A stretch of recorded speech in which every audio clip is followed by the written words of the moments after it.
পুরনো সব কিছু ধরে রাখা ঠিক না, এতে কষ্ট বাড়ে। ধরে আর রাখতে পারলাম কই বলো? ক্লান্ত? না। তুমি ঘুমাও, আমি তোমার মাথায় হাত বুলিয়ে দেই। চাইলেও এখন আর ঘুমাতে পারি না।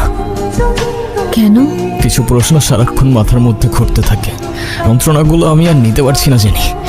আমি পারলাম না তোমাকে আগলে রাখতে। তুমি তো আগলে রাখতে চেয়েছিলে, কিন্তু ওরা তো। আমাকে মাফ করে দাও। মাফ করে দাও মানে? 4টা বছর পরে এসে এখন তুমি মাফ চাচ্ছ? হাল ছেড়ে দিচ্ছ? তো আমি আর কি করবো, আমাকে একটু বলবা? একটু বোঝার চেষ্টা করো। তোমার আর আমার ধর্মটা আলাদা জেনি। তোমার ফ্যামিলি কখনোই আমাদের সম্পর্কটা মেনে নেবে না। তুমি কি আমাকে ভালোবাসো না?